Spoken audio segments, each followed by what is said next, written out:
The Verth corridor was a cold and quiet place. It sat between two massive asteroid belts far from any star, far from any busy trade route. Ships only came through here when they wanted to avoid attention.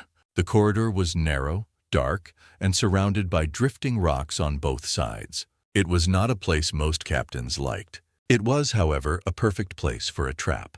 The KE had used it before. 9K warships sat in complete silence at the far end of the corridor. Their engines were powered down. Their lights were off. They floated in the dark like stones, invisible against the black of space.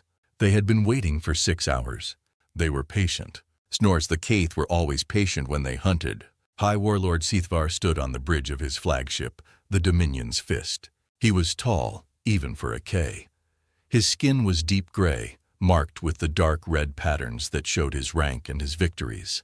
He had 4 eyes, each one a pale amber color, and right now all 4 were fixed on the long-range scanner in front of him. The scanner showed one single ship moving slowly through the Verth corridor. It was a human vessel. Sithvar studied it for a long moment. The ship was big, long, and wide, with a boxy shape that the KE recognized from their intelligence files. The humans called it a carrier class. It was built to carry smaller ships and supplies. It was not built for war, not seriously, not the kind of war the KE knew. "Confirm the class," Sithvar said quietly. His senior officer, a younger Kaith named Vithorin, tapped at his panel. "Confirmed Warlord mid-range carrier standard configuration. Crew estimate between 300 and 400. Weapon systems are low-grade by our standards. No escort ships detected." Sikar made a low sound in his chest. A kind of satisfaction. A lone carrier. No escort. Moving through the one corridor in this sector with no fast exit route. Either the humans were bold or they were foolish. In Scathvar's experience, when prey walked into the open like this, it was always the second one. "Formation," he said. The 9K warships came alive. Their engines lit up one by one. They moved smoothly and without noise into the positions they had rehearsed hundreds of times. 3 ships spread wide to the left. 3 spread wide to the right. 2 moved above and below, and the flagship moved directly ahead, blocking the corridor exit. It was called the Final Embrace. The Kaith had used it against 8 different species over 3 centuries. Not one had escaped. Some had fought. Most had surrendered the moment they saw the formation close around them. A few had tried to run and been destroyed before they even turned around. The Final Embrace was not just a tactic. It was a message. It said, "This is over." Before it began, the human ship continued moving forward slowly, steadily. It did not speed up. It did not change direction. It did not try to retreat. It just kept going like it had not noticed anything unusual at all. Sithvar watched it with his 4 pale eyes. He gave the order to hail. The communications officer opened the channel. A soft tone sounded, and then the translator unit spoke in the flat, clear voice it always used for surrender demands. The words were transmitted in 17 different languages, including the primary human one. "Vessel of the human species, you are surrounded by the forces of the Keth Dominion. You have no escape route and no capacity to resist. Power down your weapon systems. Order your crew to stand down. Prepare to be boarded. Full compliance will result in the humane treatment of all living crew members. Resistance will result in your immediate destruction. You have 90 seconds to respond." The channel stayed open. Sithvar waited. Seconds passed. The human ship still did not change course. It did not slow down. Its weapon systems, according to the scanner, were still in their default low-power state. Nothing moved on the outside of the ship. No signals went out. No distress calls. No response at all. Vithorin looked at his warlord. "No response, sir." "Wait," Sikathar said. More seconds passed. 30, 40. The human ship kept moving. Sithvar began to wonder if the translator had malfunctioned, or perhaps the crew was simply too frightened to speak. That happened sometimes. Prey froze. It was a biological response he had read. Fear so strong it stopped the body from acting. Then the channel crackled. A voice came through. A human voice. It was calm. It did not sound afraid. It did not sound angry. It sounded almost like someone who had just been interrupted while doing something else entirely. "Give us a minute. We're finishing breakfast." The bridge of the Dominion's Fist went completely silent. Sikathvar stared at the speaker panel as if it might say something more useful if he looked at it long enough. His communications officer turned slowly in his chair. Vithorin blinked once, then again, Even the background hum of the flagship's engine seemed to go quieter, as though the ship itself was unsure what had just happened. Sikvar had received many responses to the final embrace. He had received pleas. He had received threats. He had received silence. He had received declarations of war from species that lasted exactly 40 seconds before their ships were turned to dust. He had never received that. "They are finishing breakfast," Vithorn said slowly, as if repeating it out loud would help it make sense. "I heard it," Sethvar said. He looked back at the scanner. The human ship was still moving, still calm, still not doing anything that made tactical sense. His formation was perfectly set. All 9 ships were in position. The final embrace was fully closed. There was nowhere the carrier could go, and yet its crew was apparently eating. Something small and cold moved through Skathvar's chest. It was not quite fear. He was a warlord. He did not feel fear from a single carrier with no escort, but it was something like confusion. And in his many years of commanding warships, confusion had never been a comfortable feeling. "Scan again," he said. "Full detail. I want everything." Thorin ran the scan. The results came back the same. 1 carrier, standard class, light weapons, crew of roughly 300 to 400, no hidden ships detected nearby, no reinforcements on long-range sensors. Everything said this should be the easiest capture of the year. Everything except that voice. Sethvar crossed his arms behind his back and watched the screen. The human ship was closer now, still on the same heading, still not reacting. He told himself it was arrogance. He told himself the humans simply did not understand yet what they were facing. He told himself that the moment they looked out their viewports and saw 9 KE warships surrounding them, the calm would end. He told himself all of this, but he kept watching the scanner, and the cold feeling in his chest did not go away. Outside in the dark corridor, the unbroken meridian continued forward through the black, slow, steady, giving nothing away. Around it, 9 ships formed a perfect, unbeatable cage. And on the human ship, no alarm was sounding. Captain Yara Sols put her coffee cup down on the armrest of her command chair and looked at the tactical screen in front of her. The screen showed 9 red markers arranged in a tight circle around the single blue dot that represented her ship. She studied the formation for a few seconds. Then she picked up her coffee again and took another sip. "Sable," she said, "how long have they been in position?" The ship's AI answered immediately. Its voice was smooth and without emotion, the kind of voice that made information feel like simple fact rather than alarm. "The KE formation completed final positioning 4 minutes and 12 seconds ago. Captain, all 9 vessels are holding station. No weapons have been charged to full power yet." "Yet," said Lieutenant Daryl Finch from the weapons station to her left. He was young with dark circles under his eyes from a long shift, and he was already pulling up targeting data on his secondary screen. "Yet," Sable confirmed. Sols leaned back in her chair. She was not a tall woman, and she was not a loud one. She had a plain face, short dark hair that was starting to gray at the sides, and the kind of stillness that only came from spending 20 years in the middle of dangerous situations and walking out of all of them. Her uniform had a small tear on the left sleeve that she had never bothered to fix. She did not look like most people's idea of a warship captain. She was exactly what the Keth thought she wasn't. Behind her at the communication station, a young ensign named Petra was already recording everything. She had a small personal datapad propped beside her console, its light blinking steadily. When her colleague at the adjacent station gave her a questioning look, she shrugged and mouthed, "Command is never going to believe this," so glanced around the bridge. Her crew was moving, not frantically, not urgently, just steadily. Hands moving across panels, eyes on screens, voices low and focused. No one was frozen. No one was waiting for permission to start doing their job. They had trained for this. Not this specific situation, perhaps, but any situation where the math looked bad and the only option was to think faster than the problem. "Give me the full picture," Soleil said. Sable responded without pause. The formation is a classic K encirclement pattern designated in their tactical doctrine as the final embrace. 9 ships total. 2 are heavy-class warships, including what appears to be the flagship at the corridor exit. 4 are mid-range combat vessels. 3 are lighter attack ships, likely used for speed interception. All ships are positioned to block retreat close flanking routes and cut off the corridor exit. Weaknesses: The formation is designed for prey that attempts to flee or scatter. It assumes the target ship will either surrender in place or attempt to break out toward one of three predictable exit vectors. It does not account for a target that advances directly at the flagship. Daryl Finch turned his head slowly. "We're going at the flagship." "I didn't say that yet," So said calmly. "Sable kind of implied it." "Sable implies a lot of things." "That's why she's useful." So set her cup down again and sat forward. "What's our real readout?" "Full ship status." Sable's response was precise. The unbroken meridian was not what her hull suggested. From the outside, she looked exactly like a standard mid-class carrier. Wide, boxy, unremarkable.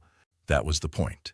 Her real configuration had been built in a classified dry dock 14 months ago and had never appeared in any public fleet registry. Her outer hull was layered with reactive armor plating rated to absorb concentrated fire from multiple warships simultaneously. Her apparent cargo bays housed 4 rows of retractable mass driver batteries, each one capable of punching through the hull of a heavy warship at close range. Her propulsion system had been overhauled twice, giving her a burst speed that no carrier of her apparent class should have possessed. And then there was Sable herself. Sable was not a standard navigation and operations AI. She had been built specifically for this kind of situation. Outnumbered, surrounded, expected to fail. In the 4 minutes and 12 seconds since the KE formation had closed, she had already mapped the precise location of every ship, identified their exhaust vent positions, calculated 312 different engagement sequences, and ranked them by probability of success. She had been ready to fight before the KE had finished getting into position. Down in the engineering decks, Chief Engineer Thomas Ray was walking fast between stations, not running, just walking with purpose. His team was rerouting power from non-essential systems to weapons and shields. No one shouted. No one asked questions that weren't necessary. The corridors of the Meridian were busy, but quiet, filled with the kind of focused noise that came from people who knew exactly what they were doing. In the lower weapons bay, 2 technicians were removing the whole panel covers from the forward mass driver array. The panels looked like ordinary cargo doors from the outside. They opened in under 10 seconds. The KE scanners had read them as exactly what they appeared to be, cargo bays, because the panels had been closed.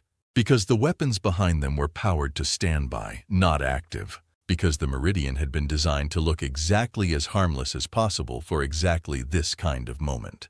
Back on the bridge, Solis was reading through Sable's tactical breakdown on her personal screen. She read it the way she read everything carefully without rushing, without jumping to conclusions. She cross-checked 2 points. She asked Sable one quiet, clarifying question about the flagship's shield rotation cycle. She nodded once, then she looked up at her crew. "All right," she said. The word was not loud. It was not a battle cry. It was the same tone she used when approving a resupply request or signing off on a maintenance report. But her crew heard it and knew exactly what it meant because they had served with her long enough to understand that when she said, "all right," in that particular way, the calm part was ending. Sable, calculate firing sequence. Priority on their propulsion systems first. I want the 3 flanking ships immobile before they can react. Finch, get the forward battery array online. Rays, I need full power to shields in 90 seconds. Aye, Captain Dunn, Captain 90 seconds. Copy. So looked at the main view screen, at the cold, dark corridor ahead, and the 9 ships waiting in it. "Nobody leaves this corridor," she said. The unbroken Meridian moved forward. On the Keith flagship, Scathvar was still waiting for a second response. He had given the humans more than their requested minute. He was starting to consider whether to fire a single warning shot, something to remind them that the situation was serious. His translator unit was ready to send another demand. He never got the chance to send it. The hull panels on the human ship opened. The first shots from the unbroken Meridian did not go toward the flagship. They went sideways. 3 of the K flanking ships, the ones positioned to cut off the corridor's left and right edges, took direct hits to their engine blocks before their crews had finished processing the fact that the human ship had opened its cargo panels. The strikes were clean and precise, not random, not desperate. They hit the exact same location on each ship. The rear propulsion cluster just below the main thruster housing where the armor was thinnest and the fuel lines were closest to the surface. Sable had known this for 4 minutes and 27 seconds. All 3 ships went dark at the same moment. Not destroyed, disabled. Their engines died. Their thruster output dropped to 0. They began to drift slowly, carried only by their existing momentum. No longer capable of holding formation or changing course. In one strike package, the Meridian had removed 3 of the 9 ships from the equation entirely. On the bridge of the Dominion's fist, Siathvar felt the cold thing in his chest become something sharper. "Return fire," he ordered.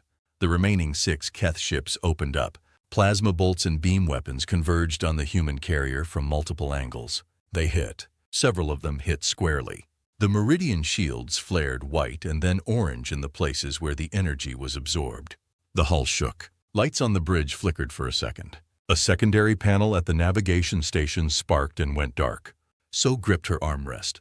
Damage. Shields at 74%. Sable said hull integrity nominal. Minor damage to secondary sensor array port side. Repair team is already moving. Keep going. The Meridian did not stop. It did not slow down. It absorbed the Keth fire and kept advancing like something that had been hit before and had simply decided that being hit was not a reason to stop. The Keth fired again and again. The shields held. They dropped further 61%, 58, but they held. Down in engineering, Thomas Reyes was watching his readouts with narrow eyes. His team was managing power distribution in real time, shifting shield energy to the areas taking the most fire, pulling reserves from systems that didn't need them right now. It was not a single action. It was 100 small actions happening at the same time, coordinated by people who had drilled this scenario until it felt like breathing. "Left flank is going to overheat," one of his technicians said. "Rotate it," Ray said.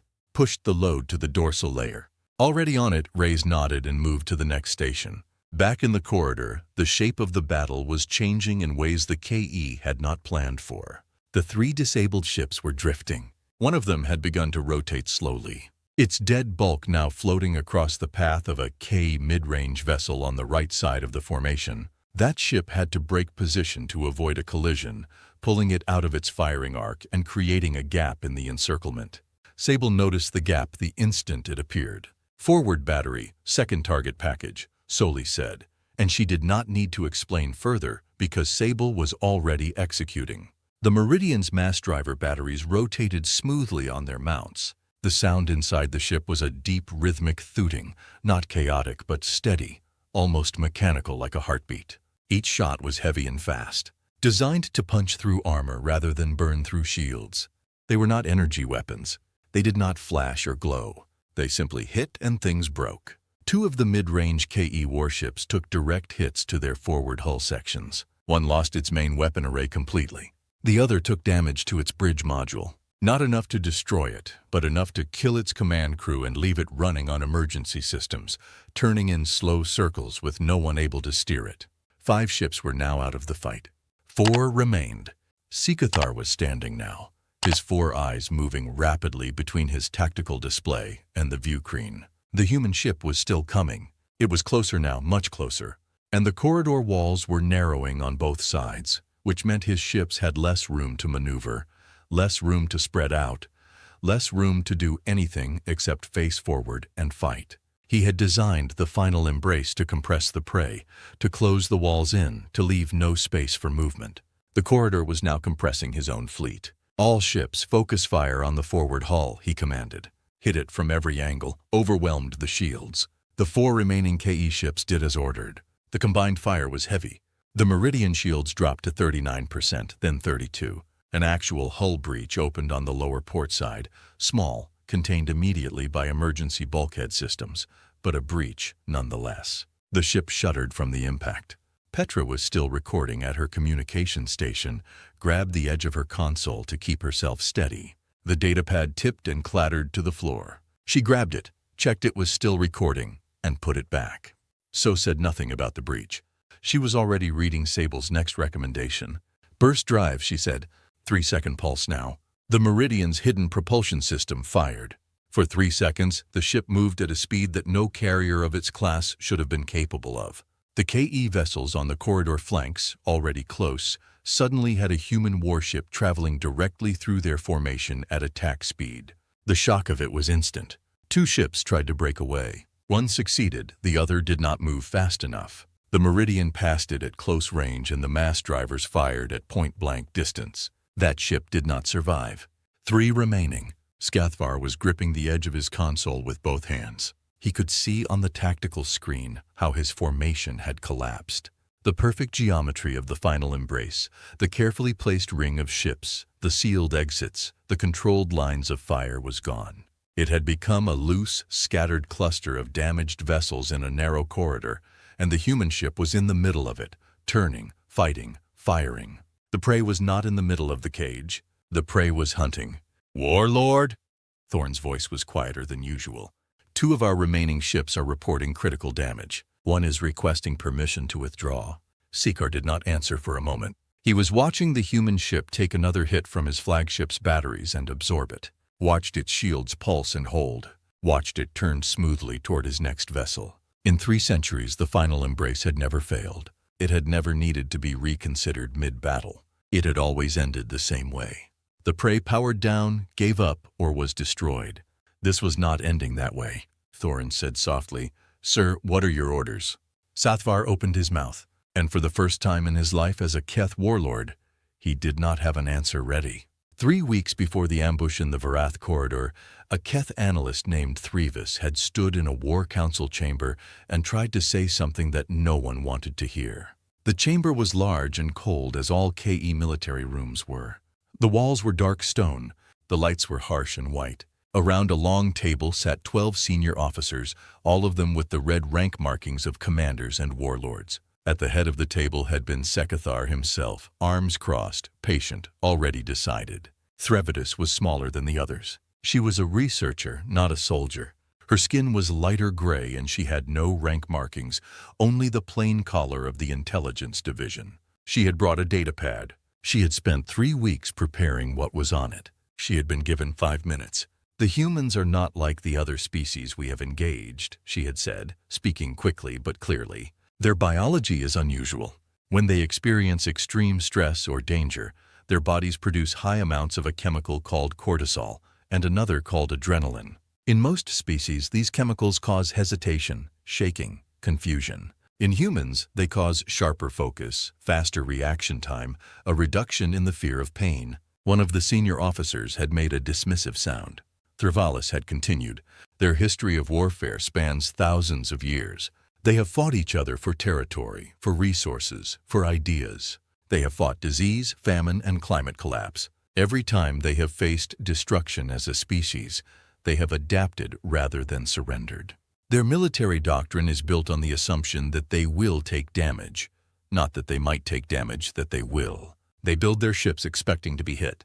They train their soldiers expecting to lose ground and continue fighting anyway. There is a concept in their culture with no direct translation in our language. The closest I can get is the second wind. It refers to the moment when a human body pushed past its limits finds more." She had looked around the table. No one had been writing anything down. "I am recommending that we reclassify humanity in our threat assessment files. They should not be listed as a moderate-risk species." "They should be. They are soft-bodied and short-lived," Scathvar had said, not unkindly, simply as a fact. "All mammals break. We have engaged 14 mammalian species. Every one of them broke. The humans will be no different." Threvis had looked at him for a moment. Then she had lowered her datapad and said nothing more. She had been wrong about one thing, she thought later. She had asked for a reclassification in a file. She should have asked them to call off the ambush entirely. On the bridge of the Dominion's Fist, Scathvar had 3 ships left. His own flagship, one mid-range vessel that had taken moderate damage to its port side, and one lighter attack ship that was moving erratically because its pilot was dead, and its second-in-command had only been flying for 2 years. The unbroken Meridian was between all 3 of them. Its shields had recovered slightly. Sable had pulled reserve power into the shield matrix during the burst drive maneuver, and the brief pause in heavy fire had given the system a chance to stabilize. The whole breach on the port side had been sealed. The weapons were still cycling. The ship was still moving. Sathvar stared at the tactical display and tried to find the pattern he was missing. There had to be something, a weakness, a limit. The ship's shields had dropped significantly. That meant they could be overwhelmed. If all 3 of his remaining ships concentrated fire on one point, the shields would fail. The hull would be exposed. He ordered it. All three ships aimed at the same section of the Meridian's hull and fired together. The shields dropped to 14%. The hull buckled in two places. An explosion flashed briefly along the upper deck. Something had been hit. Something had given way. The human ship rolled slightly. Not much, but enough to see. Sathvar leaned forward again. They fired again. The shields collapsed entirely. For 4 seconds, the Meridian was unprotected. It did not stop. It turned toward the mid-range KE vessel, the closer of the two smaller ships, and hit it with a full battery discharge at close range. The mid-range ship broke apart. Not damaged, not disabled. Gone. 2 ships left. The human ship shields began rebuilding from zero. Thorin said very quietly. "How is it still?" "Don't," Seaver said. He opened the hail channel himself this time. No translator droid. His own voice. He did not know exactly why. Perhaps because he needed to hear an answer with his own ears. "Human vessel." He paused. "What are you?" The channel was quiet for a moment. He could hear background sound from the other ship. Voices, movement, the low hum of systems running. Normal sounds, working sounds, not panic. Then the same voices before. Calm, a little tired. Were the ones who didn't surrender. Sikthar stood still for a long time after that. He had sent the surrender demand. He had offered painless treatment. He had given them time. He had surrounded them with 9 warships and left no exit. And they had sat there eating breakfast, opened their hull panels, and spent the last 22 minutes systematically taking apart everything he had built over a lifetime of warfare. They had not been afraid. Not once, not for a second. He thought of Threvis and her datapad in her 5 minutes. He thought of the phrase she had used, the second wind. He thought about a species that when pushed past its limits found more. He had thought she was being dramatic. He understood now that she had been describing something real, something that had no equivalent in K experience because the K had never fought anything like this. There was an old Keth tradition for commanders who faced certain defeat and refused capture. It was not celebrated. It was understood. A ship at ramming speed was a final act, not of victory, but of pride, of going out as a soldier rather than as a prisoner. Sikthar looked at his last attack ship, drifting and uncertain. He opened a channel to its acting commander and told the young officer to withdraw, to go home, to tell what had happened. Then he looked at Vithorin. "Clear the bridge," he said. Vithorin did not move for a moment. Then he did as ordered, ushering the remaining crew out, leaving Sekithar alone with the screens and the dark of the corridor outside. He set the flagship to full engine thrust directly toward the Meridian. On the human ship's bridge, Sable spoke before Souls needed to ask. "Flagship is moving. Ramming trajectory impact in 41 seconds. So looked at the screen. She looked at the distance. She looked at the speed. "Take the shot," she said. Sable fired. At 400 meters, the Dominion's fist came apart. Not in a single explosion, but in a series of them, each one triggering the next. As fuel lines and power cores failed in sequence, the debris spread across the width of the corridor, and then slowly, silently began to drift. The last Keth attack ship, the one Sathvar had dismissed, turned and ran. The corridor was quiet, so sat back in her chair. She looked around the bridge at Finch, who had his eyes closed for 1 second before opening them again. At Petra Wyss, who was still recording and had tears running down her face that she didn't seem to notice. At the damage readouts showing everything that had broken and cracked and been sealed and rued in the last 25 minutes. "Damage report," she said. Sable gave it. It was long. "Get race started on repairs," Slay said. "And someone make fresh coffee. We're going to be here a while." The Vareth corridor looked different after the battle. It was not quiet in the same empty way it had been quiet before. Now it was full of debris, long pieces of torn hull plating, broken weapon arrays, chunks of engine housing that tumbled slowly end over end in the dark. Here and there, small fires burned briefly where pressurized compartments had split open and then went out as the oxygen was consumed. The asteroid belts on both sides were unchanged, unmoved, indifferent. The unbroken Meridian held position in the center of it all. The 2 surviving KE ships, the ones that had been disabled in the first strike but not destroyed, were still drifting. Their engines were gone, but their hulls were intact and their life support was still running. Sable had confirmed this within minutes of the last shot being fired. The crews inside were alive. So read the report and made a decision without hesitating. She ordered 2 of the Meridian's repair shuttles out to the disabled ships carrying a small team each. Not soldiers, but engineers with basic medical supplies. Their job was simple: check for injured crew, provide what help they could, and leave the KE ships with enough fuel cell units to get themselves moving again. Not enough to get back to Keth Dominion space under their own power, but enough to drift to the edge of the corridor where a rescue ship could eventually reach them. Lieutenant Finch had looked at her when she gave the order, not with disagreement. He was too professional for that, but with a look that asked the question he didn't say out loud. "They ambushed us," So said simply. "They're still people. Patch them up and send them home." No one argued. The repair teams went out. The work took 2 hours. The KE crews, according to the shuttle team's reports, were mostly in shock. They did not resist. They did not speak much. Several of them had injuries from when their ships took the first hits. Broken bones, burns, lacerations from flying panel fragments. The human engineers treated what they could. One of the KE on the first ship, a young male with a gash across his arm, had stared at the human medic working on him for a long time before finally saying something in Keth. The medic didn't understand the language, but she smiled at him anyway. He didn't smile back. Keith mouths didn't work that way, but his 4 eyes followed her as she moved, and the rigidity in his posture eased just slightly. When the shuttle teams returned, Souls released both ships and watched them drift slowly toward the corridor entrance. She stood at the view screen for a moment, then turned away. "Sable, start compiling the incident report."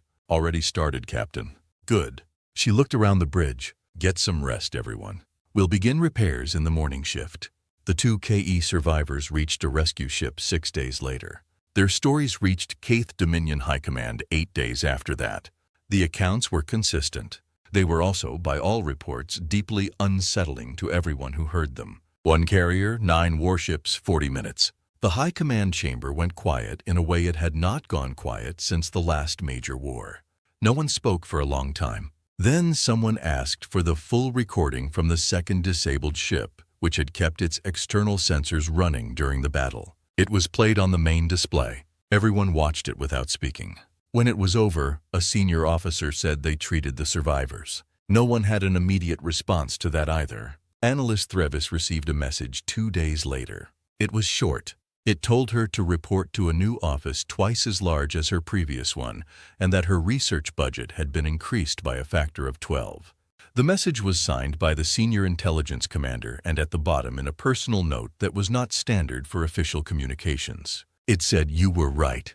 We should have listened." Threvis sat with that message for a long time. She did not feel satisfied. She felt tired and a little sad, the way anyone feels when being proven right costs more than being ignored would have. She reported to her new office the next morning and started working. The news spread beyond the K.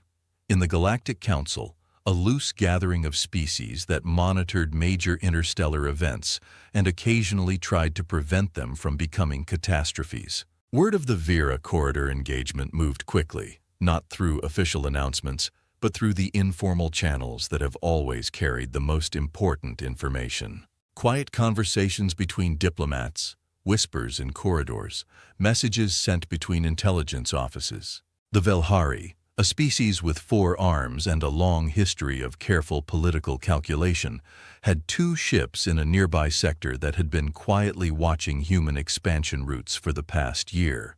Their senior diplomat, a careful woman named Ishvel, recalled both ships within a week of hearing the full account. She did not explain publicly.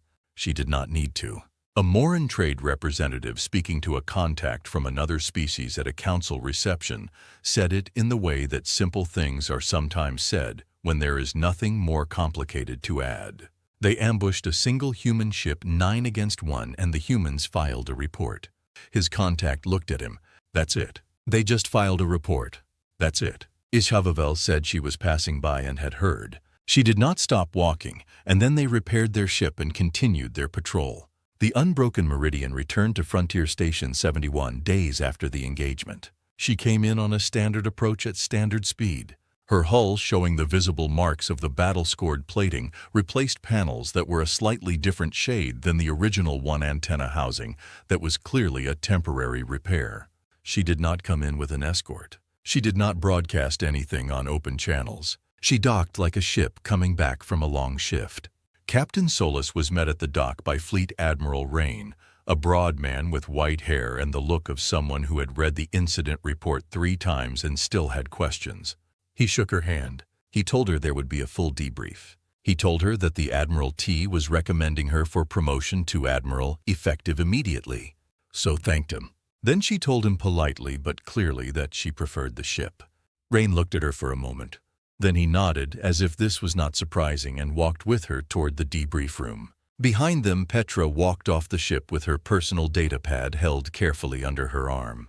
The recording was still on it, the whole thing from the first hail to the last shot. She had already been asked 3 times by 3 different people if she would submit it to the Fleet Historical Archive. She said she would after she made a backup copy. And in the quiet of the Meridian's now empty bridge, Sable updated the ship's log with the final entry for the engagement.